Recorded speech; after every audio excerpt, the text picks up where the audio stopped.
Michael J. Fox has just taken a turn for the worse. Your sentence will be community service at Grady Memorial Hospital. You have a visitor, Doctor. Pig of a job. I'm in the twilight zone. Presidents come here during the fishing season. On purpose. I'm Lou. Taking his medicine like a man. Isn't this gonna be fun? Doc Hollywood, next Sunday at 9 on 4. The glistening bodies of Glasgow's best are preparing for their greatest hour. I knew it was going to be good, but I didn't think it was going to be that good. After years of obsessive self-discipline, the big day has come. Will Brendan Collum be the next Mr. Strathclyde? Everything hangs on the judge's decision. No two people are exactly the same. Find out why the hard men do what they do in Short Stories, Wednesday at 8:30 on 4. The glistening flanks of next month's contenders for the Prix de l'Arc de Triomphe next tonight as Bruff Scott introduces highlights of today's trials. You've eaten it, haven't you? What? The chocolate. What chocolate? You know very well I had a bar. What bar? I had a bar of Cadbury's Dairy Milk in the fridge. What fridge?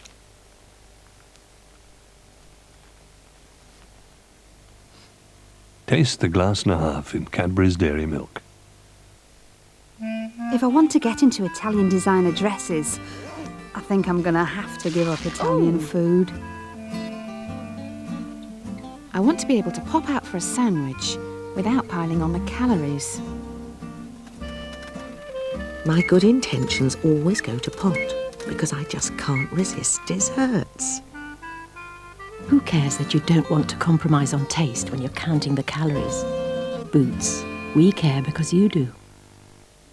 Carex, the antibacterial hand wash that gently combats germs and odours. So after every little job, always handle with Carex.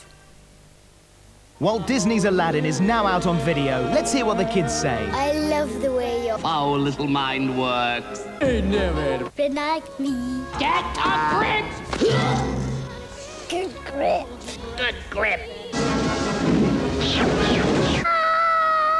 Curse!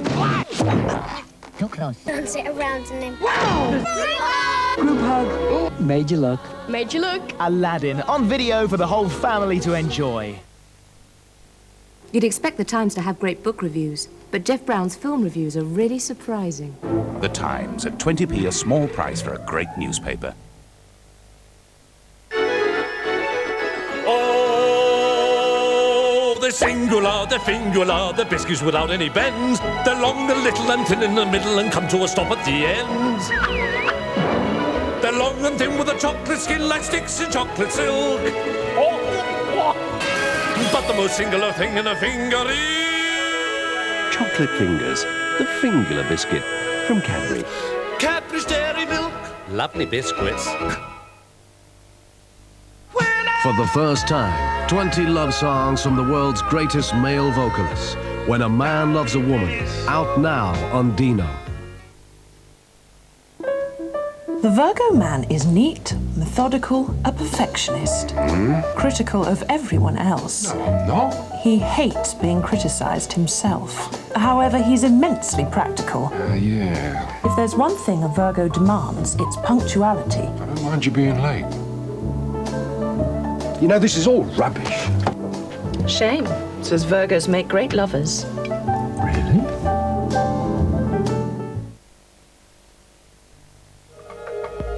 Before you can buy a house that's right for you,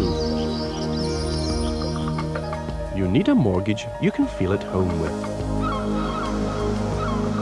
That's why TSB will always try to put together a mortgage that's as individual as you are.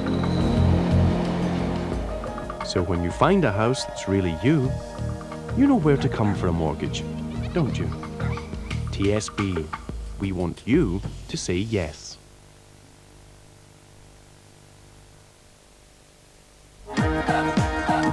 Wow, great, wonderful. Another travel series.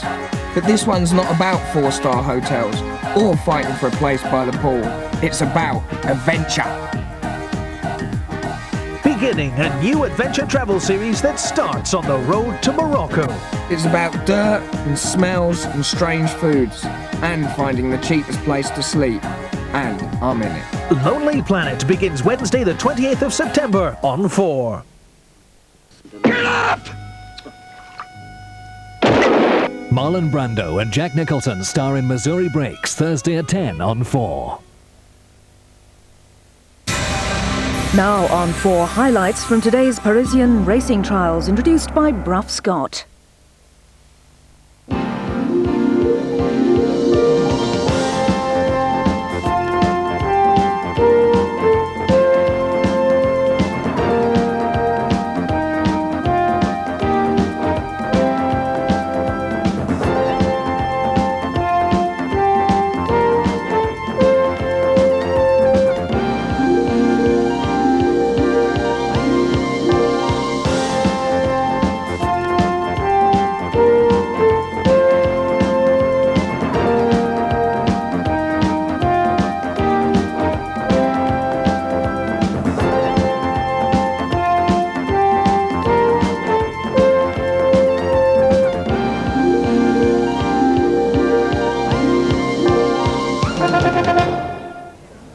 Hello everyone, it's great to be welcoming you to Paris as we move towards the climax of this European racing season, and that of course is the Prix de l'Arc de Triomphe to be run here at Longchamp in exactly 3 weeks' time. Today is Arc Trials Day, 3 races to be run over the full Arc 1.5 miles, and the hopefuls here already knowing the favourite they have to beat. That is the English trained horse White Muzzle, who went so close in the big race itself last year. But it's Opera House that's come through to dominate. Here comes White Muzzle and Real, and on the inside Urban Sea with a run. It's a wall of 3 as they race up to the judge. Striped colours, the outside is White Muzzle. Through on the inner is Urban Sea in yellow. They race up towards the line. Urban Sea's just going to take it, and at the post it's going to be Urban Sea and White Muzzle. Urban Sea, White Muzzle the 1-2. White Muzzle has run just 3 times this season. He finished a good second in the King George at Ascot behind King's Theatre, and then last time out was a dominant winner in the Grand Prix de Deauville. There was no pace in the race, so John Reid had to take the initiative, and what all today's contenders can see is that White Muzzle is a class horse, very much on good terms with himself.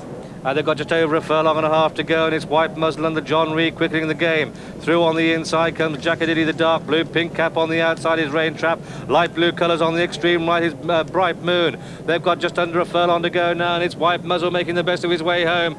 Coming clear by 2.5 to 3 lengths. Bright Moon through into second with Jackadiddy the inside in third. And as they race up towards the line, this goes to White Muzzle at the post. White Muzzle the winner, Bright Moon second. John Reid back aboard White Muzzle, but in the Arc, his Japanese pilot Yutaki Taki, 4 times the Japanese champion, takes over.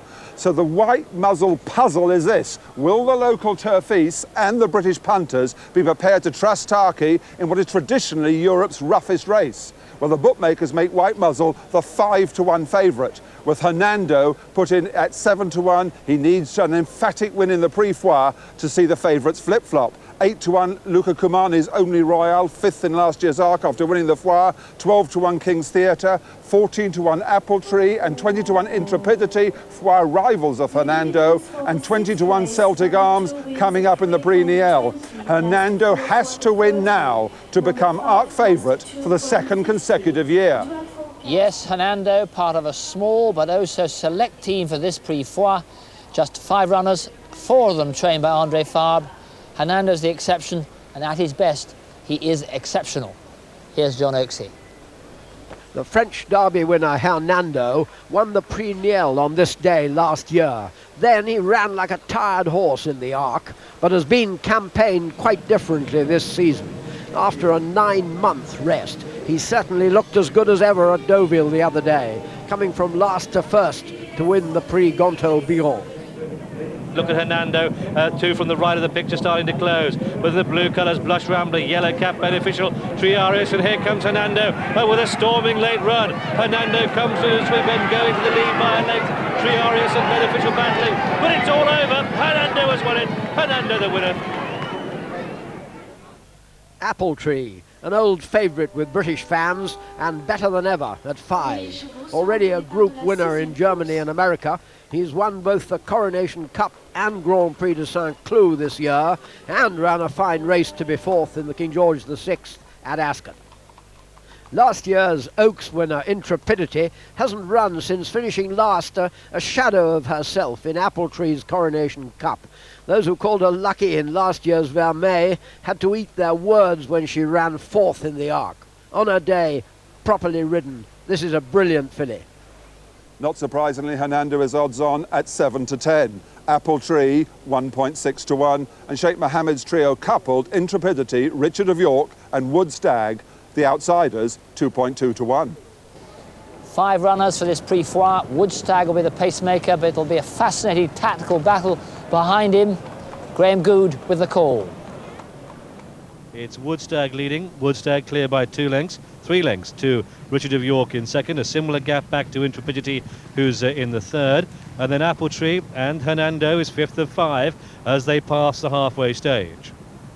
Still Woodstag at the head of affairs, clear by 3 lengths to Richard of York in second, and then back in third is Intrepidity, and Cash has got quite a lot of work to do on Hernando, still 2 more turns to take, and it's Woodstag at the head of affairs, still leading clear by 2 lengths to Richard of York second, a big break to Intrepidity in third, then Apple Tree, who's on the outside of Hernando, and they head down towards the final turn, and it's still Woodstag leading from Richard of York second, then Intrepidity back in third, detached off the pace by about 4 lengths, and Hernando 5th of 5. Apple Tree is the first one to make his move now as they round the final turn, and Woodstag it is, Woodstag leading from Richard of York in second. Hernando's going to come through and try and find racing room, but kept in by Intrepidity. Down the straight they come, and Richard of York on the outside of Woodstag, then Intrepidity looking for room is Hernando, on the outside is Apple Tree, and they're bunching as they race inside the final furlong, and it's Richard of York, Intrepidity on the outside. Here comes Apple Tree with a run. Hernando is beaten, he can find no more, and it's Richard of York holding on from this.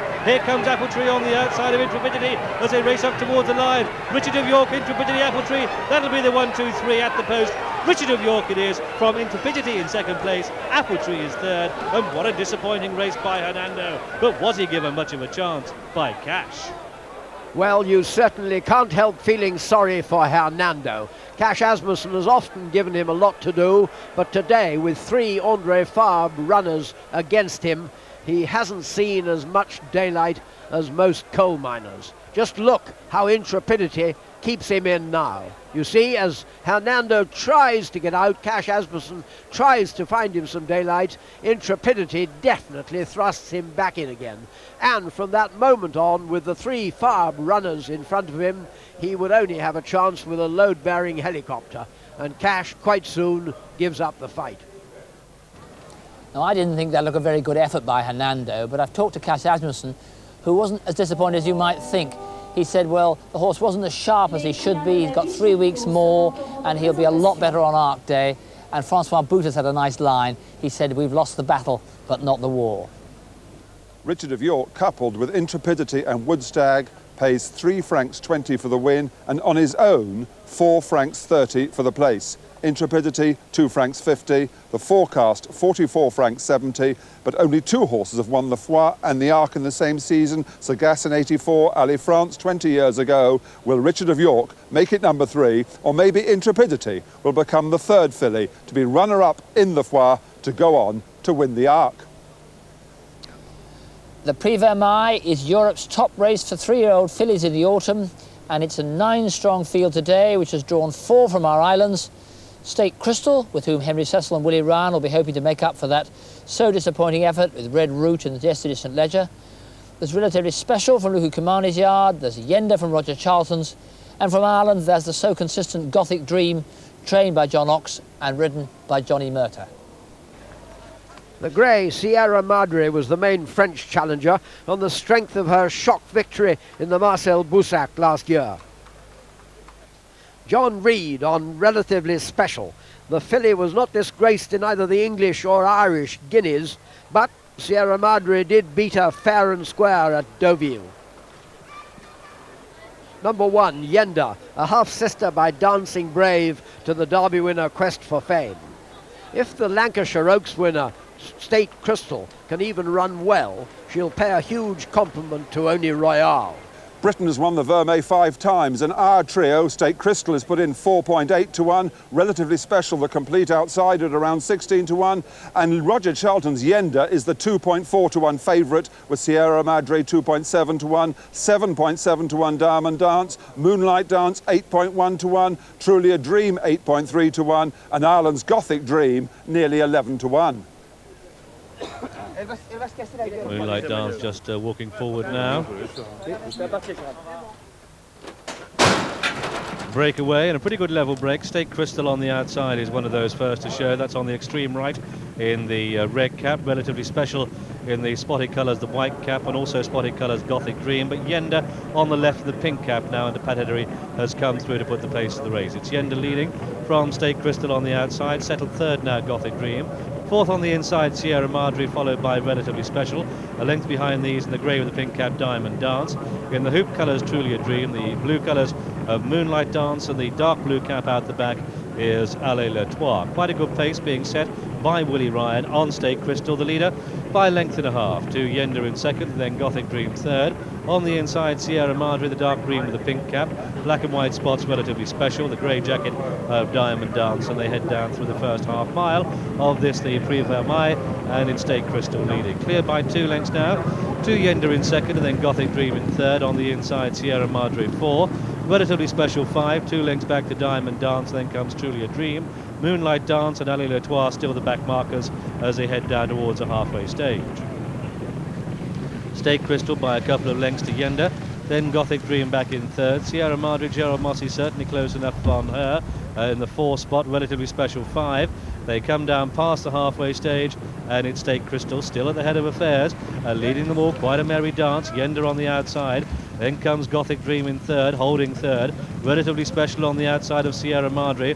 A length back to Diamond Dance. The back marker is still Allez Le Trois. Truly a Dream still well towards the rear. So too Moonlight Dance. And it's State Crystal with just over half a mile to go, leading from Yenda in second. Then Relatively Special, the outside of Gothic Dream. Then comes Sierra Madre running the rail, be looking for room soon. Diamond Dance behind these. Then comes Truly a Dream, and they head down towards the final turn now. And it's State Crystal in the lead from Yenda in second. Here on the outside, Relatively Special smoothly through on the outside of Gothic Dream. Sierra Madre through on the inner, going to be calling for room now. Down the straight they come. Pink cap Yenda, red cap State Crystal. Look at this, running the rail is Sierra Madre. Gothic Dream the outside. Relatively Special can find no more. Truly a Dream starts to pick up, but they're inside the final furlong. And it's Sierra Madre going on now from State Crystal. Yenda is rallying back in the 4 spot on the outside. Gothic Dream, but as they race up towards the line, it's Sierra Madre opening up and burning them away now as they race up towards the line. Sierra Madre is going to take it. Yenda bravely through for second at the line. Sierra Madre the winner, Yenda second. Very tight for third. As they turn for home, with State Crystal and Yenda sharing the lead, Britain's hopes were still quite high. But in a moment, State Crystal comes off the rails, and as she does so, Gerard Mosse on Sierra Madre behind her takes full advantage. Mosse may sometimes look a bit like a circus performer. He rides so short, but when it comes to tactics, as he showed on Saumarez in the Arc de Triomphe, he's not often found wanting, particularly at Longchamp. Now Sierra Madre's suspect stamina seems to be proved. She keeps going to the line, but so does Yenda. State Crystal can't find any more, but look at Yenda in the pink cap of the Abdallah colours. She keeps closing the gap on the leader all the way from the line. It's desperately close for third place, with Diamond Dance coming to dispute third place with State Crystal. But just watch how Yenda finishes. I don't think Sierra Madre is stopping, but Yenda nevertheless closes that gap right the way to the line. She's by Dancing Brave, a half-sister to a Derby winner, and this was a fine performance. Gerard, this filly's beaten the field very easily. How impressive was she to you? Yeah, she's the very good filly. She liked very much the soft ground. She gave me a perfect race. I stayed inside of the wheel. She gave me a good kick. She confirmed what we think about her. She is very good. To say she's going to run the Arc, I think it's a bit tough for her. I don't think she's going to run. I don't know, that's the question you have to ask my boss. You've won the Arc, of course, on Saumarez. Does she give a feel as good as that? No. Honestly, not. She gave me a good impression, but not like Saumarez. Sierra Madre pays £3.70 for the win and £1.50 for the place. Yenda also £1.50. Truly a dream, £1.80, and the forecast £5.30. Now, 4 VHS May winners have gone on to win the Arc in the same year. The most recent was 3 Trikers and Sanson in the 70s. But will Sierra Madre even attempt to become the 5th VHS May winner to win the Arc in the same year? So already a lot to think about here at Longchamp coming up. Pat Edery, Walter Swinburne and Cash Asmussen on France's best 3-year-olds in the Prix Niel, and 3 British train runners, Bin Nashwan, Montjoy and Prince of India, against the cream of the local 2-year-olds in the Prix de la Salamandre, and over in Ireland, their best 2-year-old filly, Eva Luna, in the Moygla Stud Stakes. Yes, Europe's best thoroughbreds here on 4.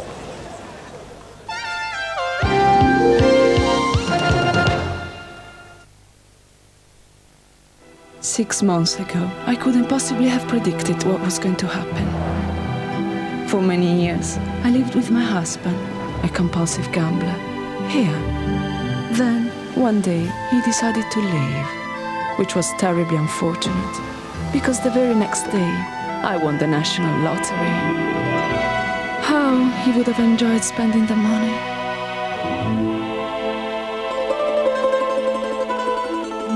Unfortunately, he never got the opportunity. Safran by Renault. The car you have when you can have what you want. We've got copiers of all sizes for all kinds of enterprises, kind of big and kind of little, kind of somewhere in the middle. Take a gander at this figure, makes your copies 4 times bigger. You'll have all their eyes batting when they see you photostating. The widest range you've ever seen. Copy, copy, copy goes a cannon machine. If your company's only teething, all you need's this tiny wee thing for the... Whatever the size of your business, if anyone can, Canon can. Could I have a throw of Eichel, please? Put it past him. Did you see Charles at the weekend? Clip. Yes. Played 18 holes at Wood Park. Swab, please. Ah, this looks more complicated than we thought. Yes. I think we're going to be seeing rather a lot of this chap. I hope he's got an understanding boss. Did you win? Yes. It's close until the 30th. There may be trouble ahead, but while there's moonlight and music and love and romance, let's face the music and dance.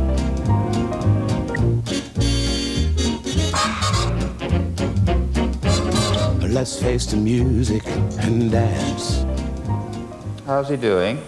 He's comfortable. You needn't worry if your life changes. Allied Dunbar financial plans adapt to help you cope with the unexpected. Allied Dunbar, for the life you don't yet know. Oh, won't you stay just a little bit longer? Oh, won't you stay? Now there's a cream that helps you stay in the sun just a little bit longer. Heck. You could stay here as long as you like, Chuck. Hey, Vera. You fancy a top-up, love? Eh? Ooh, not half. And give us another rub down with that chip fan. Boddington's, the cream of Manchester. When you can have what you want, you'll probably have this. The Safran Executive.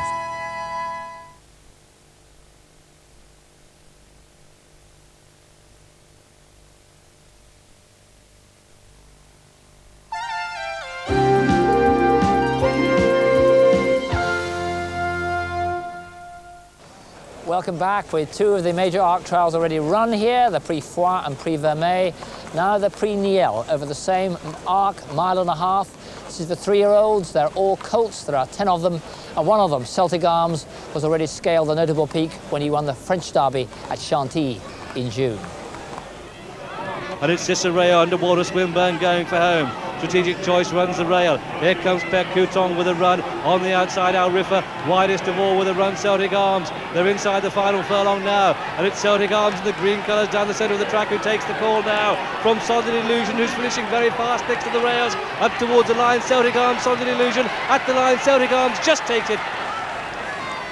8 French Derby winners have won the Niel, including Hernando last year. Celtic Arms put in the 1.3 to 1 favourite. Now Sheikh Mohammed's pair Carnegie and Caius Caligula coupled 3.3 to 1. That's Burlington Bertie 100 to 30. Abilene 7.3 to 1. And Francois Boutin's Walter Willie 7.8 to 1. And Boutin's trained the Niel winner 12 times, including 6 of the last 8 years. Pat Edery on Sunshak 8.5 to 1. And Rainbow Dancer and Northern Spur around 10 to 1. The pace looks good, and that's being set by Steel Dust, joined on the outside by Caius Caligula, and these two clear of Northern Spur in third. Walter Willie runs a rail 4, Lassini racing 5. Then comes Carnegie in the 6th spot with Sunshak running the rail 7.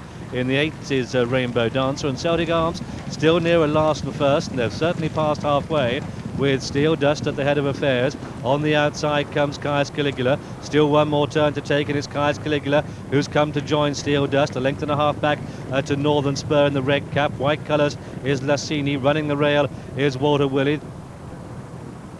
And it's Steel Dust on the inside, pressed by Caius Caligula. Back in third is Northern Spur, and that's running well. Lassini behind these, and then comes Walter Willie. A length behind that one comes Carnegie. They make the final turn, and Caius Caligula going on. Look at this, Northern Spur's travelling well. Carnegie's on the outside, Lassini in the white colours. Sunshak's off the fence now. Celtic Arms in the pink cap with quite a lot of running to do. Yellow colours, Rainbow Dancer, down the straight they come. And Northern Spur goes into the lead. Here comes Carnegie on the outside. Sunshak looks for room. Next to the rails, Walter Willie gets no sort of run. Lassini's close enough, is good enough, but this goes to Carnegie, surely, who swoops through to take up the lead inside the final furlong. And Carnegie going on by a couple of lengths to Northern Spur, racing up towards the line, and it's going to be Carnegie who takes it at the post. Carnegie is the winner. Carnegie from Northern Spur, Sunshak third, and a disappointing Celtic Arms followed these through.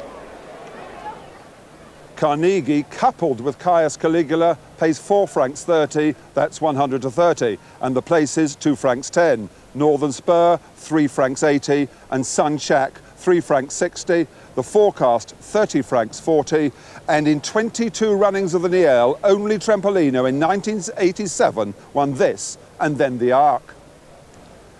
Are we closer now to solving the white muzzle puzzle? Well, the bookmakers reckon we are. Hills go 3 to 1 white muzzle favourite for the 40 Arc. Ladbrokes put him in at 4 to 1. Many reckon the trials here didn't amount to much. And another horse not here today was last year's Foire winner, Only Royale, put in 5 to 1, and the last filly to win the Arc was All Along 11 years ago. It's then 12 to 1 against King's Theatre, and you can get also 12 to 1 Intrepidity. Carnegie, the Niel winner, is put in at 14 to 1 along with Apple Tree, and Hernando pushed right out to 16 to 1, and Francois Boutin, the trainer, has never won the Arc. Is he going to do it with Hernando? Not many people think so. After that, it's now 20 to 1 bar those, but White Muzzle and Tarky certain to be favourites for the Arc, though the last favourite to win the Arc was Dancing Brave in 86, and before that you've got to go back to Alleged in 77. The stats and the jockey are still against White Muzzle solving the puzzle. Now the Prix de la Salamande, 7 furlongs, and you remember this was the race that sent us all into hysterical excitement after Zaphonic won it 2 years ago. Is there a Zaphonic here? Well, there's 8 runners, as you can see. Penny Camp is the leading French 2-year-old at the moment, coupled with the other Sheikh Mohammed horses. Montjoy, second favourite from the Cole stable, supposed to be working very well at home. The other 2 English runners, Prince of India and Bin Nashwan with Walter Swinburne. Bin Nashwan leading from Montjoy in second, and then Pennycamp the inside shares third now with Vitellozzo, with Prince of India back in the 5 spot, some 4 lengths off the pace. Collector follows that. They come round the final turn, and it's Bin Nashwan leading, Montjoy on the outside in the yellow. Pennycamp runs the rail, sharing a third spot with Vitellozzo. In behind these, Collector looking for room. Still the back marker is Hexan, and it's Bin Nashwan being sent about his business. Here in the yellow colours comes Montjoy on the outside. Back in third is Pennycamp having to stretch now, come down towards the final furlong. And Bin Nashwan pushed along by Walter Swinburne. Montjoy for Panettone. Could be a British 1-2 this, but look at this. Pennycamp is coming up on the outside. They're inside the final furlong now. And Bin Nashwan and Montjoy. Here goes Pennycamp storming through on the outside. And Pennycamp's going to steal the race close home. Up toward the line. Pennycamp is the winner. Pennycamp takes it from Montjoy second. Bin Nashwan is third. Pennycamp pays £1.60, that's 5 to 3 on. He's a best price 16 to 1 for the 2,000 guineas and runs next on the Grand Criterium on the Saturday before the Arc, and you can see that on Channel 4. The runner-up, Montjoy, who paid £1.30 for the place, he runs next in Doncaster's Racing Post Trophy at the end of next month. And the third, Bin Nashwan, who paid £1.90 for the place, goes for Newmarket's Middle Park Stakes, taking on Roger Charlton's Art of War. The forecast, £3.80, but Pennycamp, a serious challenger for next year's 2,000 guineas. Across now to Ireland for the Moyglass Stud Stakes, their best race for 2-year-old fillies. 8 runners today, and international interest in Tereshikova from the Andre Fabre stable here, ridden by Frankie Dettori, and Bell Genius from Paul Kellaway's Newmarket stable, ridden by Jason Weaver. But the big Irish hope is Eva Luna, still unbeaten against her great rival Sharp Point. Eva Luna versus Sharp Point versus Tereshikova versus Bell Genius, a fascinating race for the Moyglass Stud. But Beating the Buzz shows the way to Bell Genius with Eva Luna Sharp Point. They're followed by Glanton Garden with Tereshikova, Kerry Project, as they run on now with a little over 3 to go, and Beating the Buzz leads. Bell Genius second. Eva Luna is running in third place. They're followed by Sharp Point, Glanton Garden, Mediation the stand side. Tereshikova looks for the gap between them, and now Bell Genius comes in the centre to join Beating the Buzz. Eva Luna on the stand side. They're tracked by Sharp Point. Then in the centre, Tereshikova in the near side, Mediation, and Bell Genius in the centre now with Jason Weaver, the leader from Tereshikova on the stand side. Frankie Dettori, Eva Luna in third. Mediation running on the stand side, but Bell Genius and Jason Weaver in the lead from Tereshikova on the near side as they run up towards the finish. It is Bell Genius who's going to win it for Jason Weaver and Paul Kellaway. Second is Tereshikova, third is Eva Luna for Mediation. A great result to the Moyglass Stud Stakes for Paul Kellaway and Jason Weaver. Number 2, Bell Genius, wins for them at 20 to 1. From the French Hope, number 8, Tereshikova at 11 to 2. And sadly, number 3, Eva Luna, the 11 to 10 favourite, loses her hitherto unbeaten record. Our next international action is the Irish Ledger from the Curragh, live next Saturday. Channel 4 is up in Scotland this week, Thursday, Friday, Saturday at the Great Western Meeting at Ayr, culminating in the Ladbrokes Ayr Gold Cup on the Saturday. And of course, we're back here at Longchamp in 3 weeks' time, the Art Weekend, starting with the morning line from here at 9 o'clock on Saturday morning, Saturday afternoon, live connected with Newmarket, and then the Arc itself from Longchamp on the Sunday in 3 weeks' time. We leave you with the Prix-Foire at the end of an Arc's trial day, which is meant to make things easier to understand. I think it's more difficult.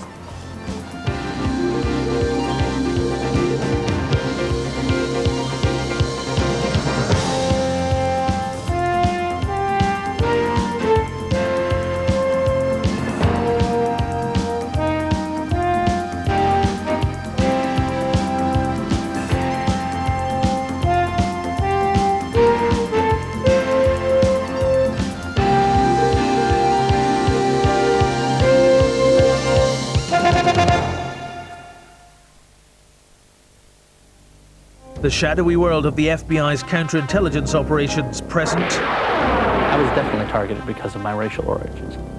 And past. Have you ever been a member of the Communist Party? We were the ones who were violating the law. Communism in reality reveals a condition akin to disease. Defenders of freedom or thought police. They violated the First Amendment over and over again. Under wraps no longer. The Bureau, tomorrow at 9 on 4.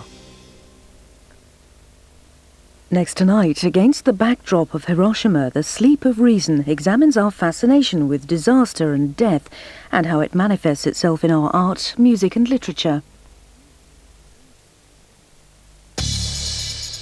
Wow. Wow. Wow. New Arm & Hammer Baking Soda Toothpaste Natural Cleaning Power gives your whole mouth a terrific fresh from the dentist feeling of clean. Try it.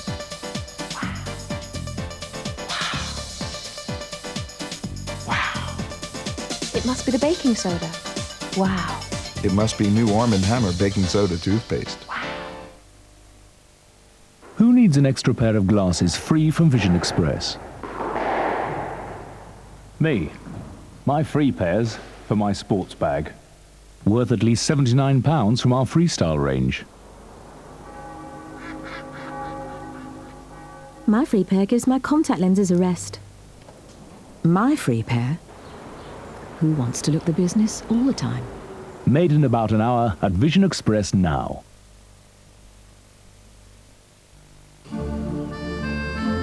Doing this for a living can be as precarious as navigating these islands. I had a nasty scare the other day when I got tangled up. That's when Mary said we should get someone to sort out our finances. She got on the phone to NatWest on the mainland. To her amazement, they asked one of their financial advisors to come and visit us.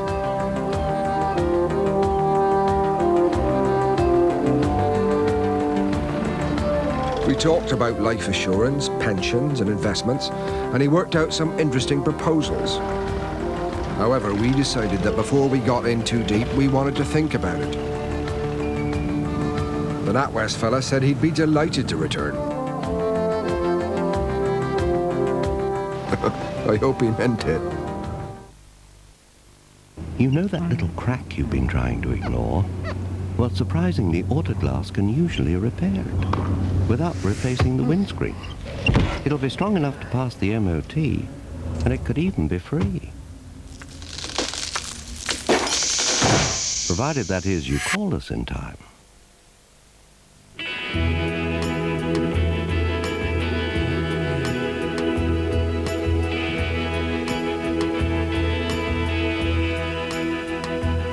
Oh, the summertime is coming, and the trees are sweetly blooming, and the wild mountain thyme. Only men's minds could ever have mapped into abstraction such a territory. Where you go, I say go.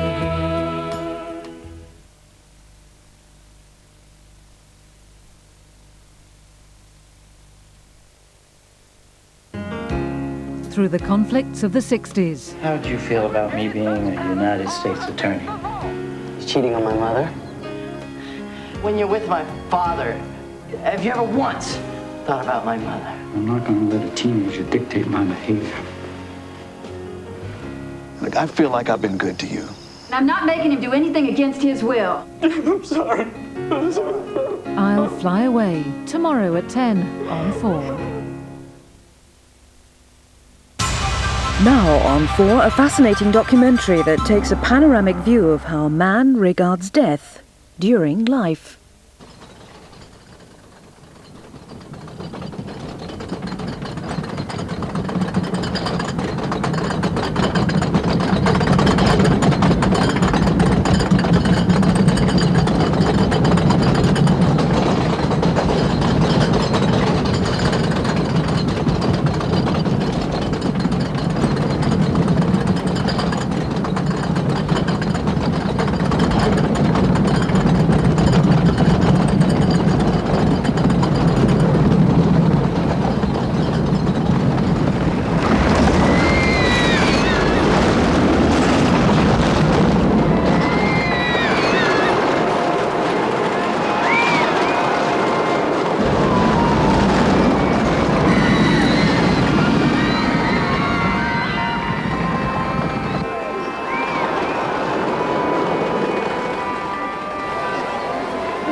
They are in the grip of enormously powerful stories, fictions.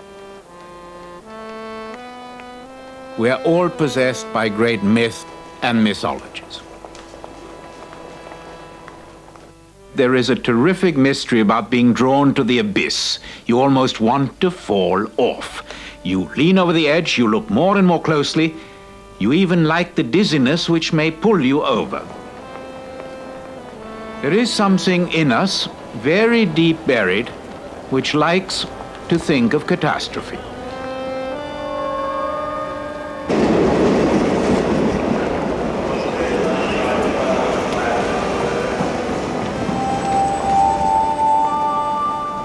The Greeks defined great tragedy, and it's a wonderful help, I think, by saying you commit some irretrievable act with your eyes open. It isn't that you're muddled or that you don't know what will happen to you. No, eyes open, you get drawn into disaster.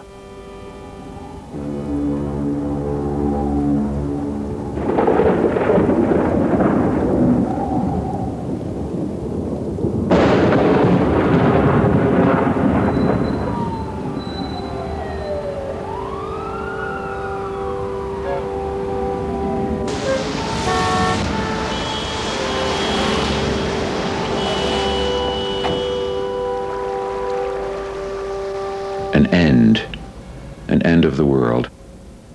A lot of our imagery of the end of the world is fairly similar to imagery that has been widely perceived in the past.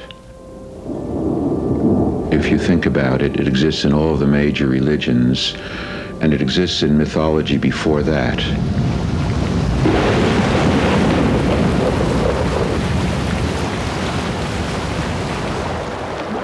We live with this possibility. It's what I call imagery of extinction.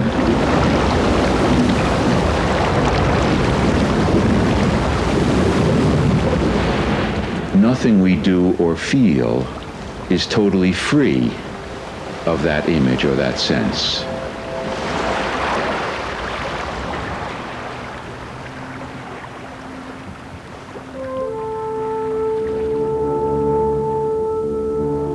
Once the fear of the end is in the culture, the fear of the end of the world, it's got to express itself in all the manifestations of the culture, in literature as it does, even in music, in popular culture, in film.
Now we come to something very strange, and it is really a strange and new development, and that is we are capable of bringing about precisely that end with our own instruments. We can bring about an end to humanity and to much of the globe with our own technology and by our own hand, and that's a whole new development.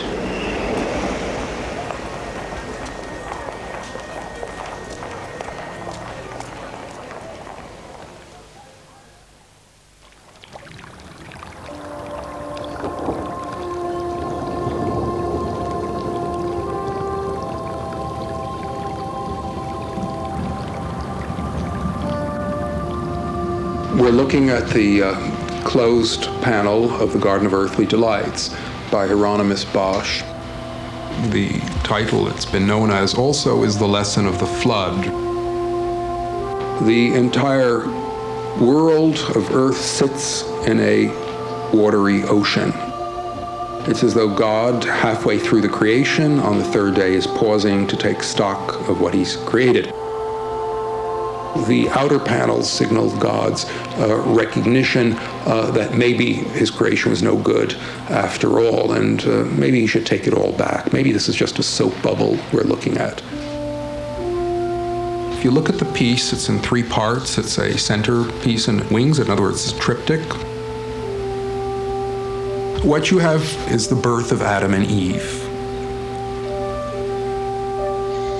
The scene that's ostensibly of paradise, but we already notice signs, shall we say, that are sinister of the end of paradise.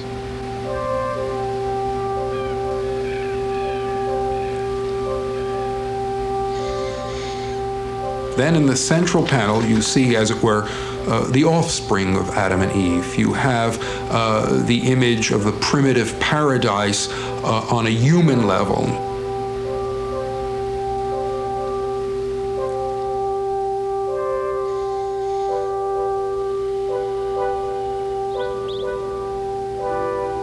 The whole thing is merged together.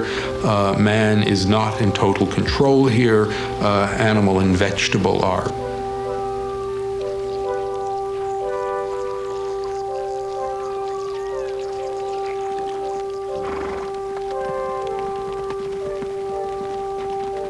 You see figures riding on animals, on horses. They could be early warriors.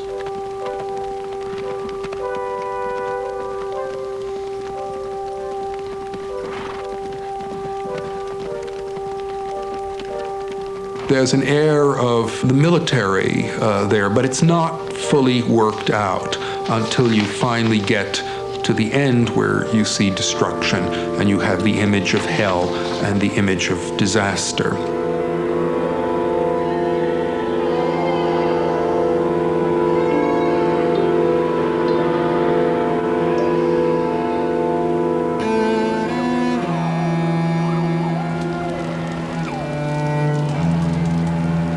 In the background, we have cities being destroyed, the sky lit up, the whole world on fire. We see what starts out looking like a very stable scene of paradise, and then we move to what seems total paradise. We see that whole thing is completely overturned and becomes a scene of horror, and that was in fact lurking within the other 2 scenes.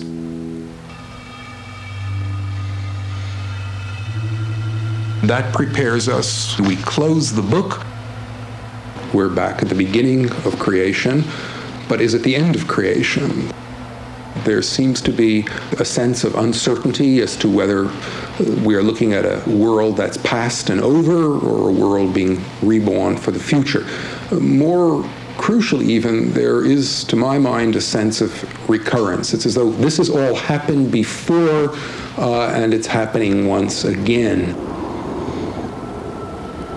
We notice in the background there are cities. Are these empty cities? Are these ghost cities? What's left after the human beings have been destroyed by the flood? It's as though this is God's little chemical experiment, and the chemistry has gone a little crazy.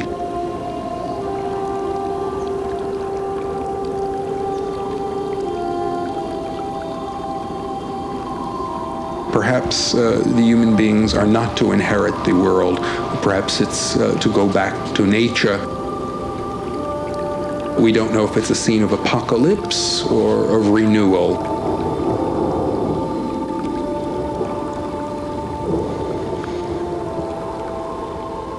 It's a puzzle, and it means to perplex us. And it's an effort to contemplate the forces of darkness and destruction, and to realize that they're in us as well as out in the real world.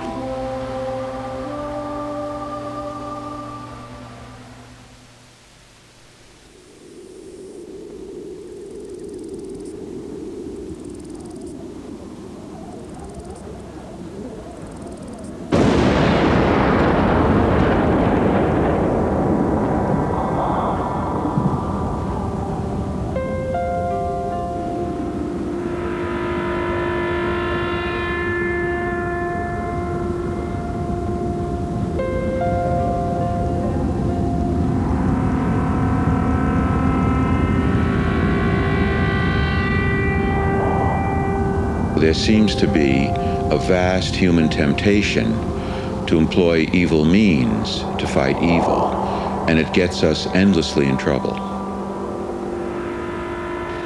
At the time that the atomic bomb was developed, during the Second World War, there was a fierce and even idealistic attempt to save humankind with the building of this device. That's one of the many ironies about the whole story.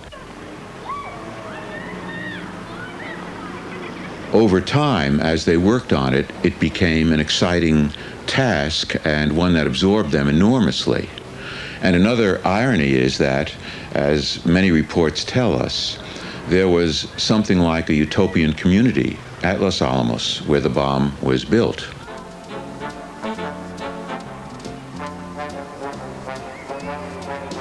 People were decent toward each other, they helped each other, they knew one another. There was a lot of affection and even love among different people.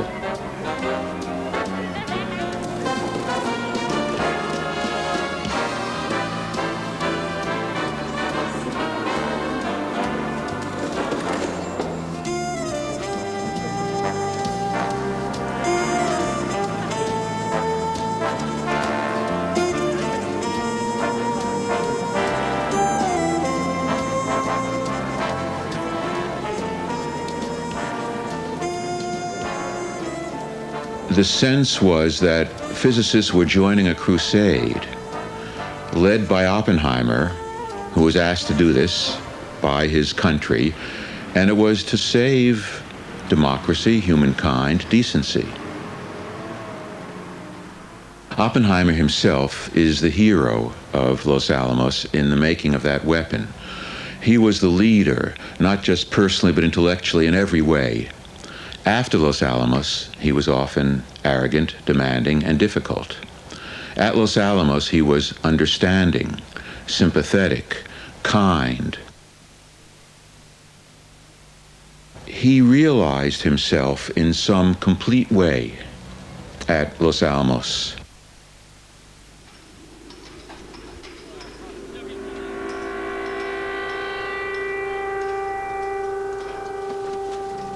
It's very interesting and significant that Oppenheimer chooses the name Trinity. It's a deeply religious symbol. The point is, he gave a transcendent idea, a religious concept to the test as a name. There is this terrible truth that the weapon inspires awe, as it should. And that's religious-like, no matter what the experience is. There aren't any words for it, really, even with Oppenheimer. We knew the world would not be the same. Few people laughed. A few people cried. Most people were silent. I remembered the line from the Hindu scripture, the Bhagavad Gita. Vishnu is trying to persuade the prince that he should do his duty, and to impress him takes on his multi-armed form and says, "Now I am become death, the destroyer of worlds." I suppose we all thought that one way or another.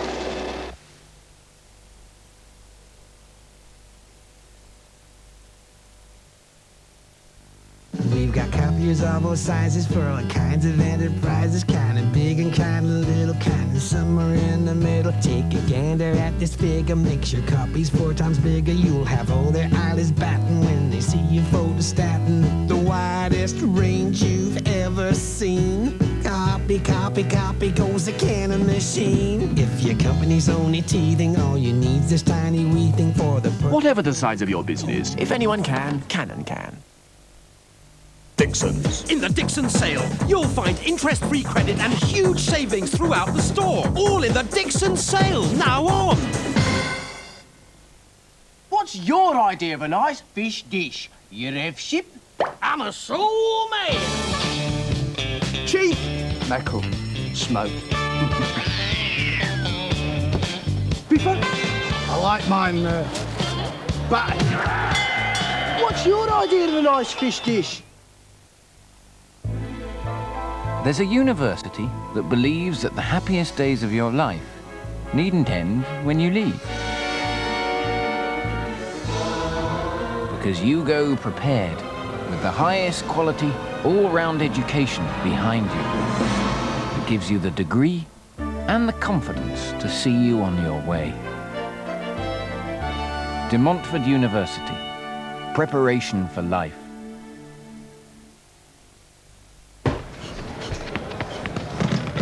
I don't care what the weatherman says. When the weatherman says it's raining, you'll never hear me complaining. I'm certain the sun will shine. I don't care how the weather. There is a new antiperspirant, Sure Sensive with aloe vera. It's got to be sunny to me. It's tough on perspiration, but also gentle on the skin. Gentleness in a tough world. Oh, jeepers. New Sure Sensive.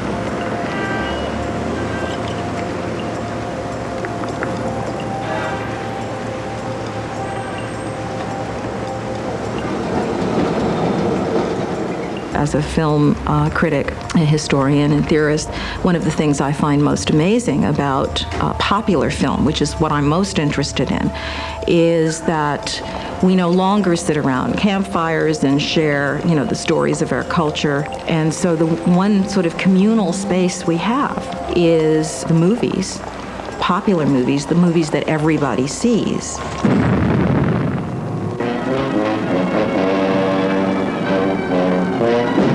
Monster of monsters, big as a skyscraper. When he moves, the whole earth quivers and quakes, and an abyss of horror opens up. See these prehistoric beasts emerge from the bowels of the earth after 200 million years to devastate mankind. In the 1950s, a new genre, in terms of a group of films that could be identified as a group, emerged, something we call science fiction now very easily.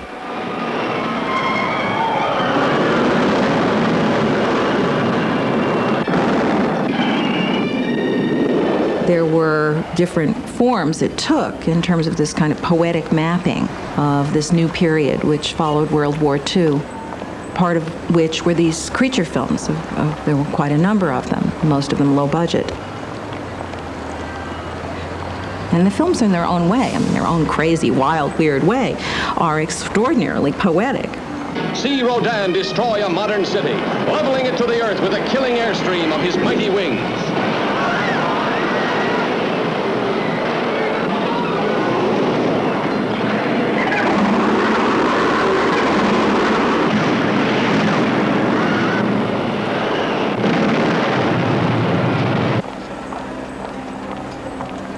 The particular beauties to be found in wreaking havoc and making a mess. Watching it all come tumbling down is peculiarly satisfying, as if it's the worst that could happen, or it's a child with blocks pushing them over to see what it would look like.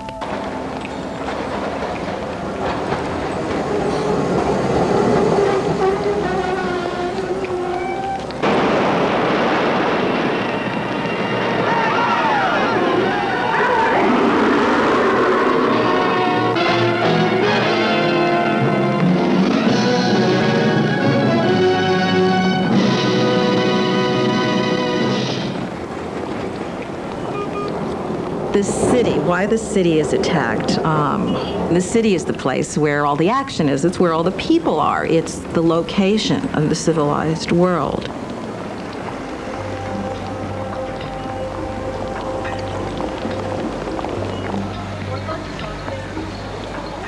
You have a real sense of how fragile the social order is.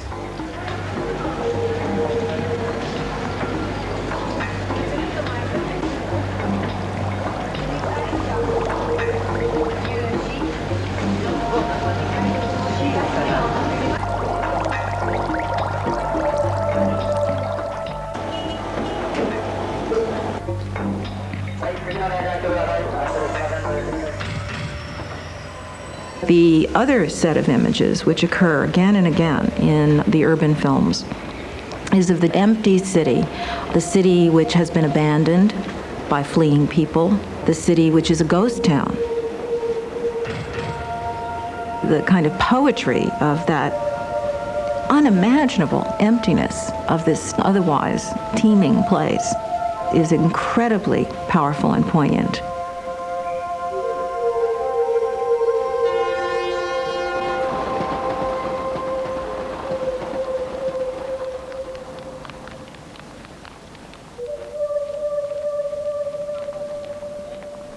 It's alive! A gigantic beast, Godzilla, king of the monsters. Fantastic beyond comprehension. Can the scientists of the world find a way to stop this creature? For the answer, see Godzilla, king of the monsters, in a cyclonic cavalcade of electrifying horror.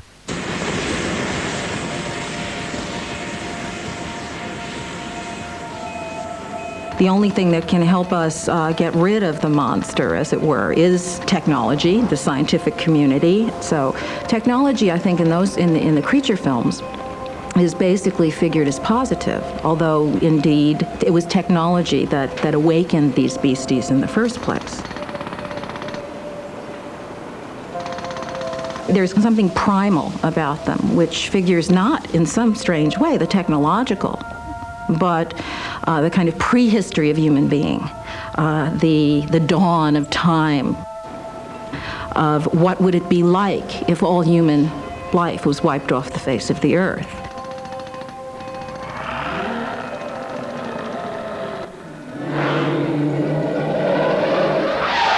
Certainly for the Japanese, I think one of the more interesting aspects is to understand what was happening with the emergence of Godzilla or Rodan. Obviously, I mean, the most devastating kind of thing was the dropping of the atomic bomb.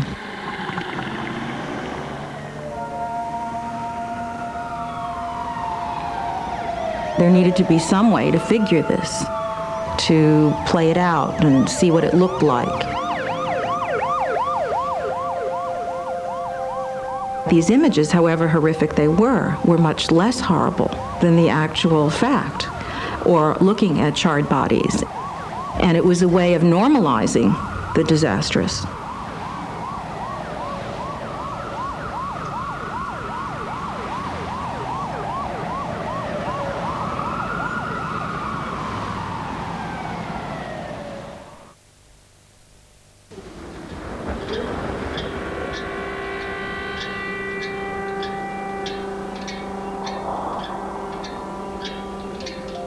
You know, until Trinity, scientists were enormously absorbed into what was for them a problem, a task. They gave themselves completely to it, and as they later said, we were much too busy, much too immersed to think about anything but that.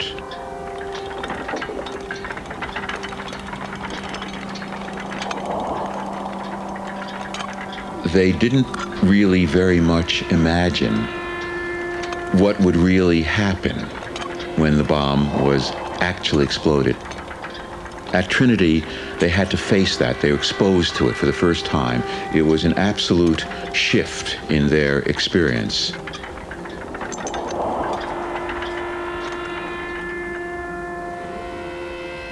It was the kind of extreme event that took one from one's ordinary realm of thought and feeling into some transcendent realm. That was the common denominator of what they all experienced.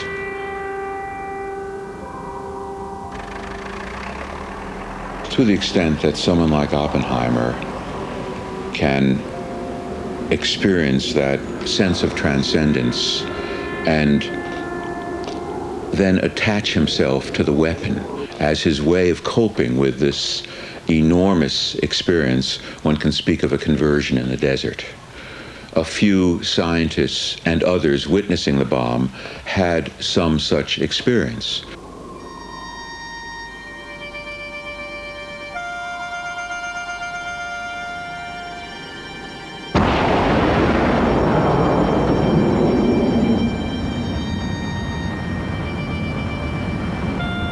This is the reactions of Lawrence, who's a science writer, and he writes, "On that moment hung eternity. Time stood still. Space contracted to a pinpoint. It was as though the earth had opened and the skies had split. One felt as though he had been privileged to witness the birth of the world. The big boom came about 100 seconds after the great flash, the first cry of a newborn world." Well, there it's the almost automatic impulse that one can have to think that with this extraordinary and awesome destruction, there is automatically and simultaneously equally powerful rebirth.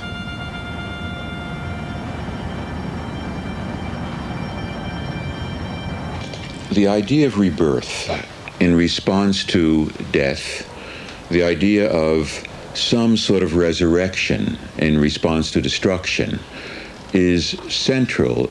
It's a necessary and, one might say, logical or even appropriate myth, because as the cultural animal, we humans have to live in a continuous process in a great chain of being. It's the only way we know how to live and can live. With every death, there is rebirth. There's a continuing cycle of the generations. But the truth of nuclear weapons destructiveness doesn't allow for genuine rebirth. The difficulty is we now have the technology that can destroy everything.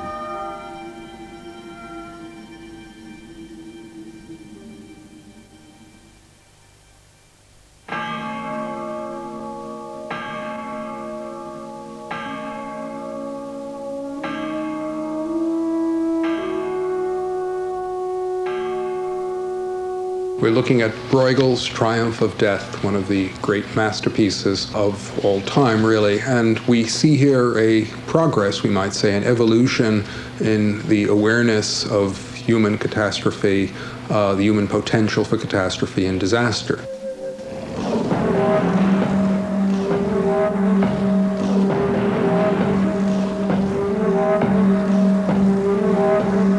The scene traditionally, if it was made in an earlier time, would be a Last Judgment, but what we have here is in fact a scene, a landscape of death, basically, a scene in which death is total and wins and triumphs over everything. The human world in the corner trying to resist the tide of death. Death as a warrior triumphing.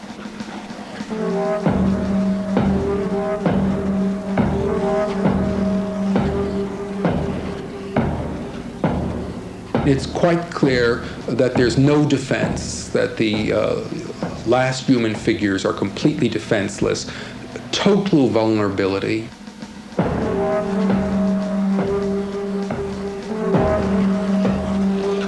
If you look carefully at the image, you see skeletons, images of death all over the place.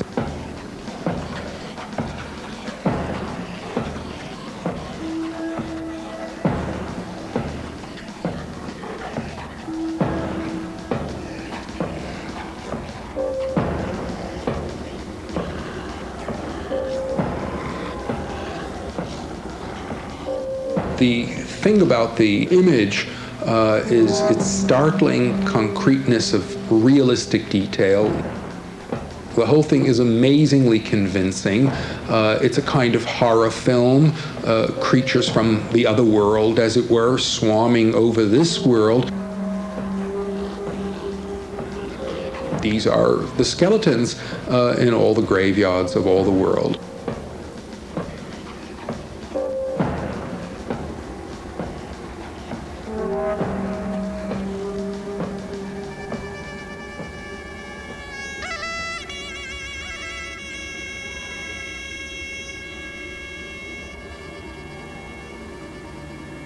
The army of skeletons, the army of death, is coming from the sea, from some strange foreign place, and slowly taken over and pushing all life to the lower margin.